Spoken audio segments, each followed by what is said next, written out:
While the majority of Chapter 8 handles equations, we need to start out with building blocks. The building blocks would be expressions. We've seen these throughout our work.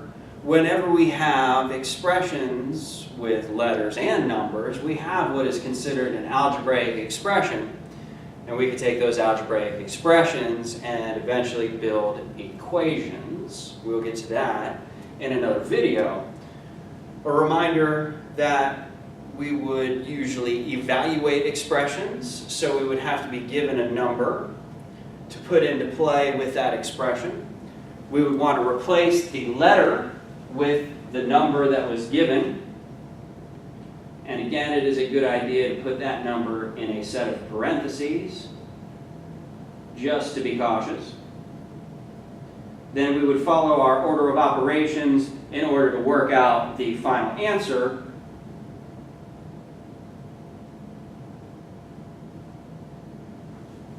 This is going to be a handy reminder to us when we get around to those equations here in another little bit. You also have several other reminders about some basic sorts of things that we have hit more or less, like translating from words into expressions. But to get into some of our newer important elements before we hit the equations, we want to handle how we can clear parentheses from expressions and how we can combine elements together to get shorter expressions. To clear parentheses, we refer to distributing. We have a number out in front of a set of parentheses here in this example. We want to distribute that so that it will connect with the two parts of what's inside the parentheses, the X stuff, as well as the plain old number stuff that appears in there. Well, right above we see the rule for how we do that. We're talking about taking that 7 and multiplying it by each of those two pieces. So the 7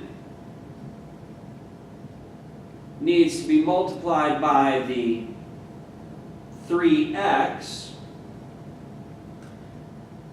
The minus sign from the middle of the parentheses is going to continue to stay in the middle. And the 7 will then also need to be multiplied by the plain old 8. 7 times 3 is 21, so the front half of our answer will be 21x. And after the minus sign, 7 times 8 is 56.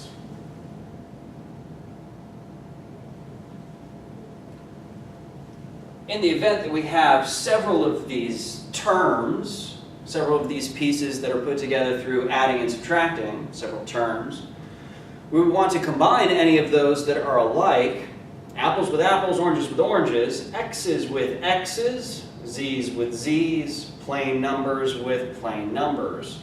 So for instance, 5x plus negative 2x. Because these both have just the letter x without anything fancy about them, they are alike, apples with apples. 5 plus a negative 2 ends up giving me a 3. I do have to remember that this is x business, so I keep the x in my answer. 11z minus 8z, oranges with oranges. So I have 11 minus 8, which is also 3. And we're talking about z, so we need to make sure that the z appears in that answer. In this last example, we have plain numbers, which is a typical sort of problem that we've seen throughout our time together. Negative 4 minus 23 gives us a negative 27.